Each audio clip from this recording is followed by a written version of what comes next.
In this episode, we try to make sense of efforts we've seen recently to ban Sharia law in the US at the state level and also coming out of the Senate, especially considering we haven't seen anyone trying to implement strict Sharia law in the US.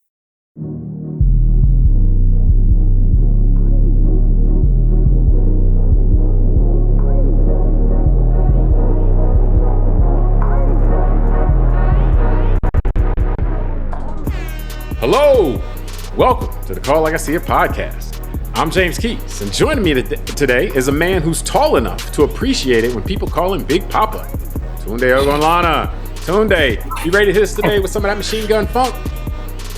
Big Papa is one I've never been called, so that just makes me laugh. I just said you'd appreciate it. That's all. You know, let's just have a show before I start getting gross about it. Now, before we get started, if you enjoy the show, I ask that you subscribe and like the show on YouTube or your podcast app. Doing so really helps the show out. We're recording on June 9th, 2026. And Tunde, over the past few months, we've seen a steady stream of media coverage across many right-leaning and extreme right outlets that are pushing for the ban of Sharia law, in various states or the U.S. in general. And on cue, we've seen bills passed in Florida and that among other things, bans Sharia law. And we've seen a bill introduced in the Senate a couple weeks ago, which looks to do something similar as far as banning Sharia law. Now, it seems to me that the Constitution already bans religion, from becoming the law of the land here in the U.S.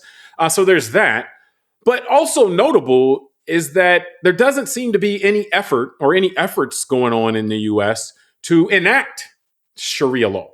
And so it's a bit confusing on where these efforts to ban it are coming from. If we're saying, hey, let's ban aliens from landing in the U.S. And it's like, well, but if that's not happening, then what are we doing, so to speak? So in other words, it seems to be a pure Strawman act where people have created this push to eliminate something that's not present and is already presumably prohibited. So, Tunde, what stands out to you in the recent push against Sharia law, and more broadly, what appears to be a coordinated use of Sharia law as a straw man by right-leaning media?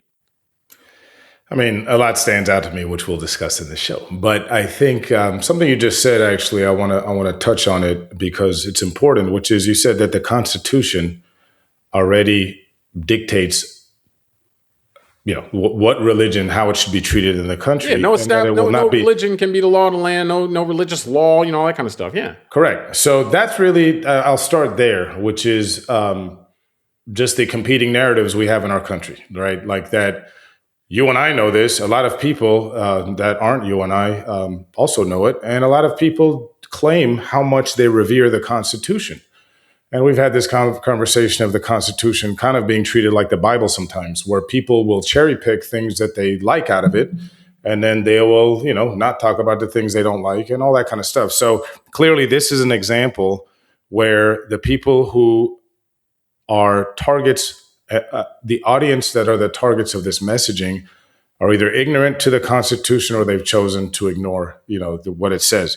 And so There's I think a third that option there, but you continue. Yeah, save it because I'll just finish up here. I mean, look, and then we'll get into it in more detail. But what saddens me is all the reading and preparation for today that I've done is really this is just about leadership. It's about how leaders present things to audiences. And the fact that in any population, you'll have, a certain percentage of people that will grab on to certain messages that confirm their pre-existing biases. So that's kind of what stands out to me in general.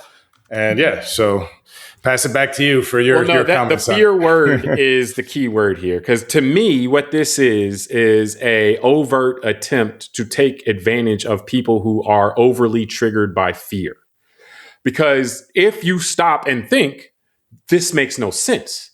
But if you are a person who is overly triggered by fear, you can't stop and think. That's the point, is that it's going to be presented to you as a threat. If something's presented to you as a threat, you immediately go into this hyper overdrive mode of there's a threat. We got to do something about it. And so it seems to me that these right-leaning or right-wing outlets have cultivated an audience that is very responsive to fear messages, such that they can say things that don't make any sense. But if it's presented in a fear context, they can then get the Pavlov response. Like, okay, yeah. Sharia law. So, we now everybody focuses on this thing that's not a real threat. And presumably you can only focus on so many things at one time. So I remember when we were talking about like the kind of show we were going to do, and you had sent me this thing about cancer rates in Iowa that are like going off the charts. And they're thinking it's due to chemicals and stuff from industrial activity that's going on in the area. Like, that's a real threat to people. Like, that's a real thing that's happening. That's not, bringing that up isn't trying to make somebody afraid of something that doesn't really exist or that doesn't exist at all in order to, for whatever purpose. We can get into the whys later. But just the idea that bringing up something like media uses fear all the time to capture your attention. They lead with bad news. Oh, there was a shooting downtown today, everything like that. But usually that stuff actually happened. Like usually there actually was a shooting. And they're like, yeah, they lead the news with it. But in this case, what we're seeing is that they're confident enough that they have these people captured enough that they're not getting information elsewhere. Like they only come to the one place, and they respond to fear enough that they won't question the messages they're getting. And so they're kind of they have them stuck in this prison of their own fear. And they're just making up stuff to keep them in the prison and to further manipulate them into, again, the whys we can get into later. Yeah, no, it's very sad, man. And that's the thing. I don't make fun of the people that consume this stuff. I think they are victims of an abusive relationship. This is no different than an abusive marriage or something like that, where one partner is gaslighting and constantly kind of stressing out the other partner so that they can't function. You know what I mean? Like you're saying about this.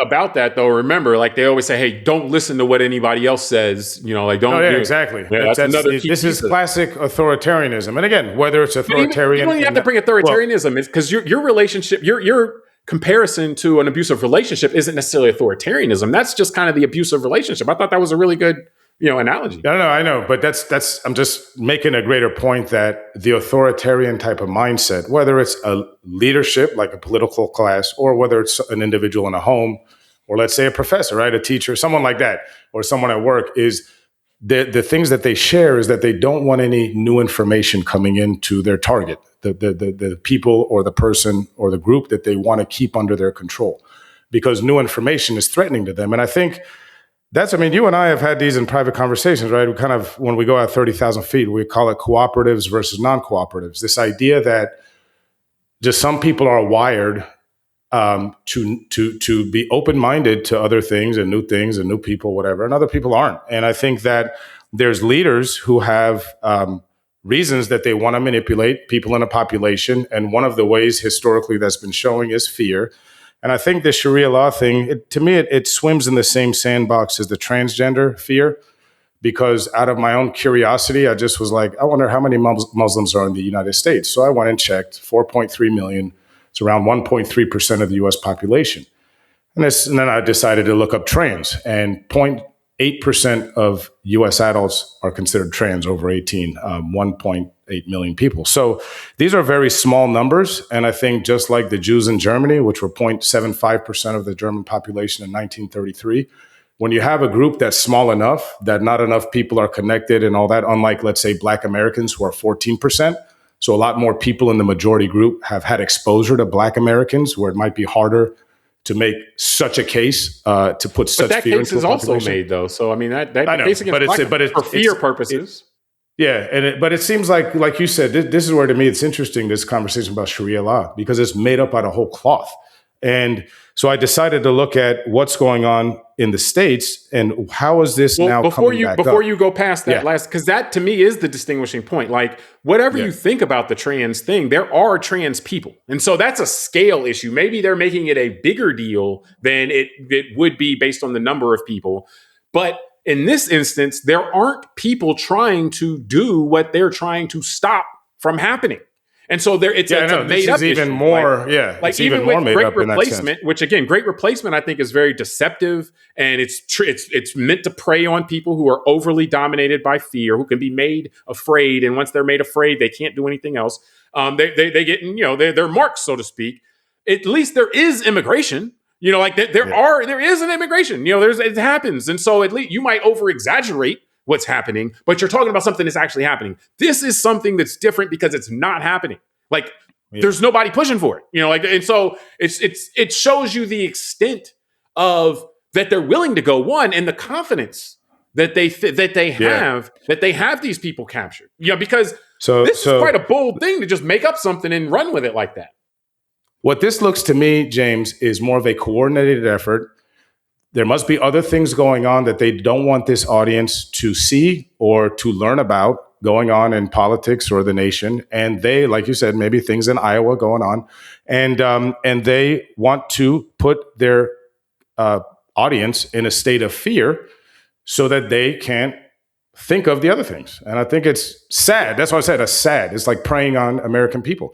It's interesting that you talk about that from the audience standpoint, because I have an observation about that as well. And from the audience standpoint, I think that they actually understand, and I say they being the right-wing people, these conservative-leaning outlets and so forth. I think they have an understanding of some American psychology better than the rest of us.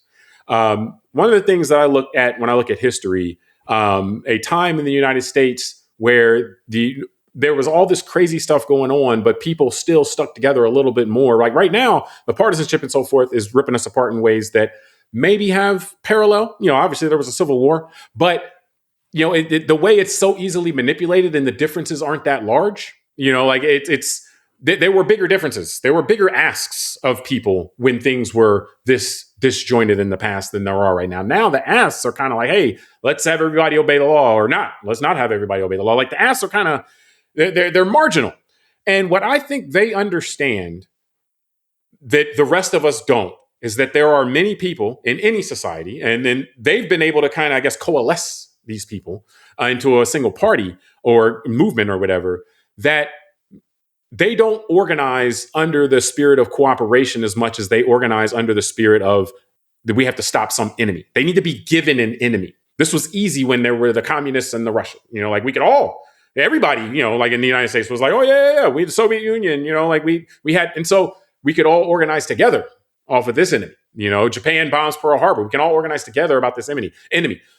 A lot of people don't need an enemy in order to try to cooperate and mobilize together. And that gets into the thing I was telling you before about cooperatives, and what I call cooperatives and imposers. Some people are capable and are willing and happy to cooperate. Other people aren't happy unless they can impose what they want to impose on others. That's it. They can't work side by side, basically, with people, or it's really difficult for them, absent some other factors. So if they understand, and I don't understand, or you don't understand, that some people need an enemy to rally around in order to get into that spirit of cooperation, they're just giving people enemies. That's what they're doing. They're saying, okay, what we can't, our enemy's not going to be this. Sometimes they float China as an enemy. Sometimes they it's constant trying to give people enemies because they understand that this the kind of personality that needs an enemy to rally around and rally together with, and so if you look at what they're doing with a lot of these kind of stories that the right-leaning media will go into, a lot of these stories, it's all about uniting around some enemy. The enemy is the people trying to get rid of the gas stoves, or the enemy is this and that. So, and if you're not a person that needs to unite around an enemy, you're just like, oh, what are they doing? So I think it's actually an insight that they have in terms of how these personalities work. And it's unfortunate, you look, are they trying to break apart the country? As you ask the question, because it's like, well, hold on, how come you're in all the enemies you're pointing at are people in the country? Like, maybe point at people outside of the country if you want to do this game where, hey, these people need an enemy to organize against, but that's just me. But again, I think that it's hard for people who think like me to recognize and understand this. I think you're 100% correct. I think the problem for all of us as human beings is that we tend to project. And so you're right. Me and you and people like us project ourselves and our sensibilities onto this crowd. And we're looking at them with what we feel is rationality. Say, why are you guys behaving like this? Why do you hate other people and this and that. And they look at us the same way, right? Like they look at us with their sensibility, and they probably looking at us, well, how do you not see this as a threat? How do you not see all these, brown people coming into the country as a threat? Of this, though, by the way, like the current president, they would look at us and say, you're only critical of him because you've designated him as somebody you don't like. You're not being critical of the things he's doing. You just don't like him. You see what I'm saying? And so when I'm like, well, no. If he would obey the law and, like, let's do the Constitution stuff. And hey, if you want to lower taxes, those are political arguments, fine. But I have a problem with rounding up people and putting them in concentration camps. I have a problem with what you're doing. But they can't see that. They're seeing it as me just having a problem with the person, not with what the person's doing because of the projection issue you bring up. Well, and also I think part of the big issue, as you say that, is also radicalization. I think that this country went through a lot back in 2020. And I think a lot of people with lockdowns and all that had a lot of time on the internet and were targets and were radicalized much more so than, let's say, the percentage of the population that had been radicalized prior to that kind of era, the 2020, because you had some very emotional things, right? You had the BLM summer, George Floyd's murder. You had the protests in the street, which for some people were expressions of the First Amendment, freedom of speech, freedom of assembly, so on and so forth. For others, they saw a bunch of brown and black people in their city streets, and it scared them, right? And so if they are people that are fear sensitive, then once that happened, they could be told anything because their brain will turn off. Yeah. Correct. So confirmation bias became the law of the land for some of them. And remember, we did stories about that. I remember we had a show back then about 93% of all the BLM protests were nonviolent. There were stories about people in there from the Proud Boys and other groups that were instigating situations to become violent. All that stuff, but none of that mattered, right? Because once images are so important, once people saw black people on the street, protesting, that triggered emotions. Just like you and I have documented and seen many times certain media outlets on the right that have used fake images, like people crossing through barbed wire somewhere in the Middle East, but it doesn't matter. They're just brown. So they told their viewers that was the southern border of the United States. Or a president of the United States. That was another one that was... Or think about last year, this is the last one I'll give, but the president of the United States, when hosting the president of South Africa in the White House, showed a picture of grave sites and said there was a genocide against white people. And it wasn't true. Even the president of South Africa said, that's not in South Africa. That's another country, dude. So the point is that this is why I say leadership's important. These people have always been in our country. It's just this is the first time we have an entire political party that's catering to their fear. And then the question is, not why? The first time. I'd say in our lifetime. So yes, you're right. In our lifetime. But I think this is actually, I brought this up to you offline because you're like a good person, like I see you as a good person. And we had this conversation and I want to bring it out now. Can I pay you to say that in front of my children? Just clip that. Clip that. Sorry. Yeah, there you go. But some people see someone else's vulnerability or some group's vulnerability and say, hey, how can we help this? How can we help them with this so that they're not running around with their hair, on fire or their tails on, chasing their tails all the time? How can we help them? And you can say that politicians in the past, in the Republican Party or, whatever, Democratic Party, whatever party it would be, politicians in the past have tried to, like when George W. Bush, when 9/11 happens, he tries to help the people and say, look, this isn't a war against Islam. We're going after the people that did this. This is not the walls are not closing in all around you, at least initially. Now, they started becoming more opportunistic with fear later on. But initially, the instinct, before the consultants got in and the military industrial complex they in, and the instinct was, let me help. People are afraid. Let me help them. There are other people, though, that see a vulnerability in people and say, how can I exploit this? And so what you're observing right there is that right now, within the leadership we have in this country and people that, whether it be political leadership, media leadership in various circles, they see these people that are very fear triggered, not as someone that they can help be more brave, help with their fear. What did FDR say? Nothing to fear except fear itself after we get attacked in Hawaii. That's trying to help people with their fear. And particularly people that are fear sensitive, trying to help people work through this. The people that we have now, in these media places, in the political places that are doing these things they're taking it. They see these people as marks, as weak links. We can take advantage of them. I want more money.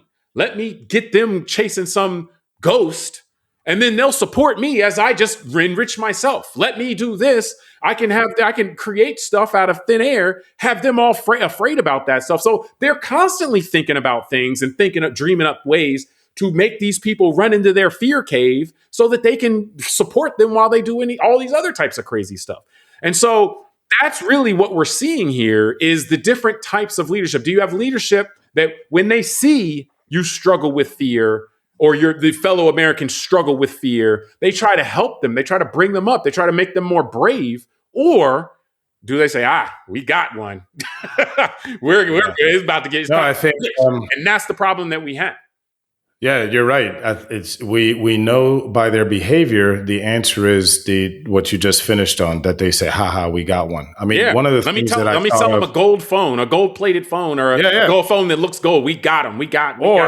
How about, remember after the 2020 election when we had the Stop the Steal and all this, again, the propaganda wedging Americans apart, and there was something that came and we all learned about on the news where the campaign had raised for the president who had lost the 2020 election, had raised $67 million, but had duped the people who were contributing because they didn't tell them they were going to do a recurring contribution, remember?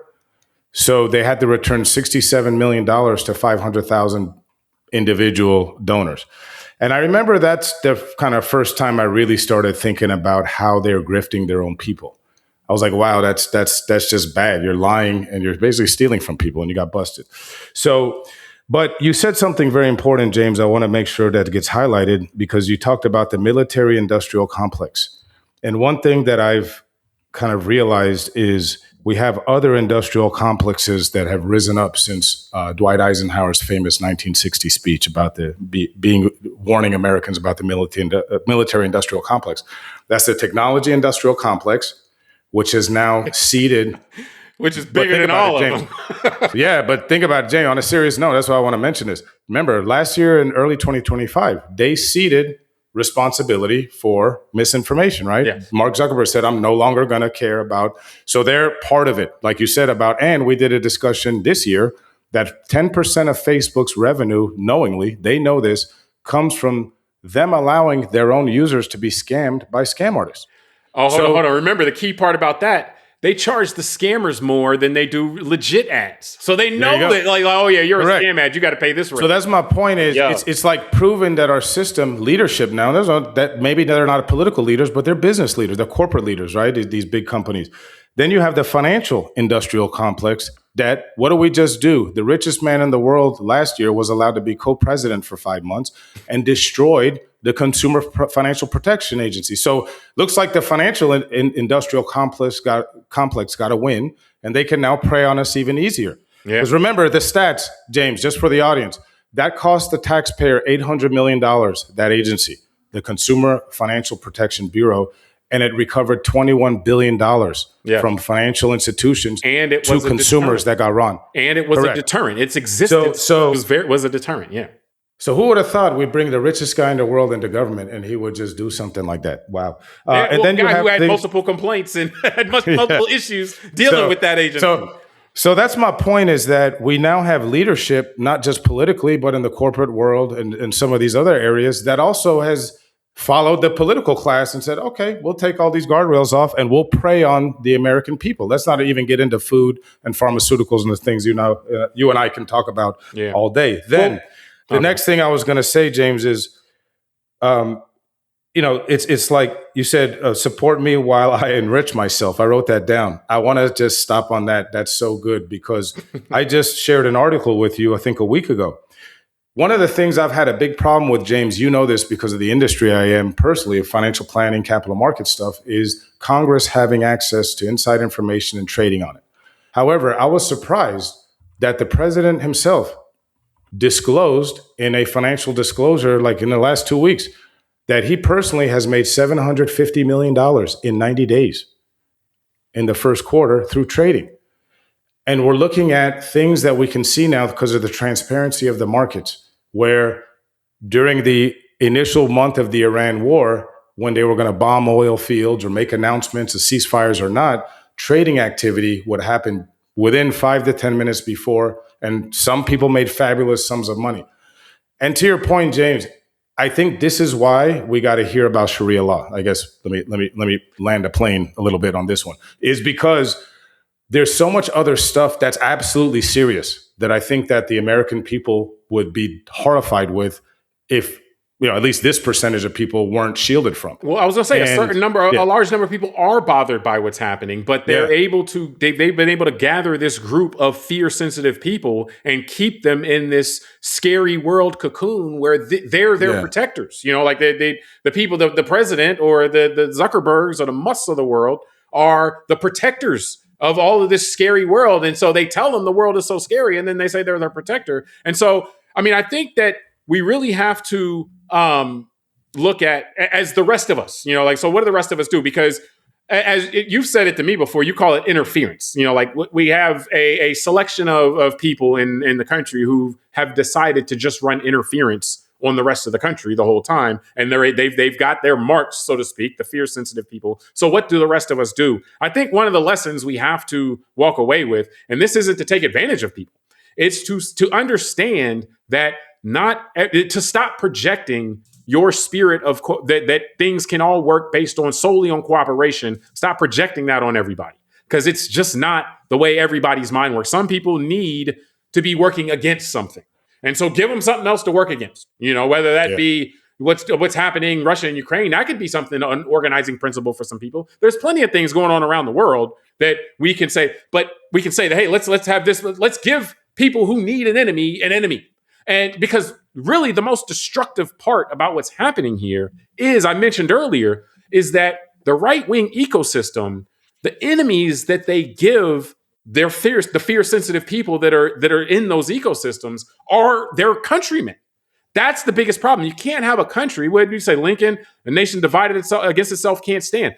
It's almost, their intention is to divide the country against itself so that it runs interference, so they can do whatever they want. But their intention is to divide the country against itself by playing fear-sensitive people who need an enemy to organize around, giving them enemies that are only internal, that are the internal enemy. And so with that, we're in this situation where the country not only is interference is run, we can't get anything productive done, but we're marching towards this thing where the country is going to be so divided that people aren't going to want to be in the country again or anymore, together. Yeah. And so they won't be able to. Go ahead. Yeah, no, I just want to speak to something you said. I think it's very important because you mentioned Russia and Ukraine. And I think this is another reason why, more so than, because everything you said, I could see myself at the Bush administration kind of, the media helped them mislead us into Iraq. There was no WMD. I think you're right that this is not new. I think the reason why, though, it feels like it's on steroids in this moment is because of the level of incompetence of our current political leadership, period. Think about what I just said about the amount of money that the president just disclosed himself. It's a good point. Right? It's a good point. But what I was going to say is, think about how much we were told about the prior president, about his crime family, right? And the amount of time that the U.S. Congress spent investigating, which is fine. And what were the two pieces of evidence that I saw? A $4,300 check from a father to a son because he, I guess, helped him buy a car. And then the other was a $200,000 check that his brother gave him to repay him for something. That's okay. Let's investigate it. But none of these same people want to investigate any of this. And so ballroom stuff, all that. And so I think that part of it is not only the grift and the fact that these people came into office to enrich themselves, it's also the absolute incompetence. Because when you said Russia and Ukraine, you know what I thought of, James? That we all had to suffer as Americans watching in August of 2025, the Russian president and the American president meeting in Alaska, and to see a Russian president driven around in the presidential U.S. president's limousine. And this was supposed to be a ceasefire summit. And here we are in June of 26, and they're having the worst strikes, Ukraine and Russia, with each other since the start of the war in 4 years. So I think and the same thing with Iran. It seems like we did this whole thing at the behest of another nation. And this is now costing the American taxpayer, and it's costing the world in global energy prices doubling. So this is There's a lot of level people of incompetence. dying, and a lot of people. And let's not forget that. But it's a level of incompetence that we've never seen from a U.S. administration post World War II. And I think that's why they got to make up things like Sharia law. Now it's like we got to make things up actually out of whole cloth to just distract people. I don't think it's reactive though. Is what I'm saying. I think that's the plan is to make things up, because I think the incompetence is not something. The incompetence isn't an accident. They don't care.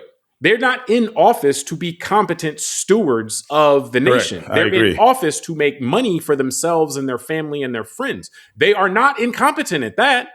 It's the thing they're there to do, they're doing very effectively. It's the things that the other stuff that they kind of supposed to be doing because of the title that they're doing incompetently, but they're doing it incompetently because they're not there to do it. They care less about that stuff, So that's the issue that you have. And so but that's the way the political system has evolved, is that those are the kind of people that seek power more often than not in our nation, because the offices have become ways to enrich yourself in many cases, not all cases, but there are plenty of people out there who aren't out there to enrich themselves. But the offices have become places to enrich yourself for many people, especially if you can have a captured group of voters who will support you no matter what, as long as you just keep them afraid. And so, again, we have people that see that as an opportunity. We have people that see that as unfortunate. Maybe we can help them out. We got to get more leaders in power that will see those fear-sensitive people as someone to help with their fear, help work through that. And the only way to do that is, honestly, to give them something to be afraid of that's outside of the country so we can try to work together again, but I think we can wrap this topic from there. We appreciate everybody for joining us on this episode of Call Like I See It. Subscribe to the podcast, rate it, review it, tell us what you think, send it to a friend. Till next time, I'm James Keys. I'm Tunde Ogunlana. All right, we'll talk soon.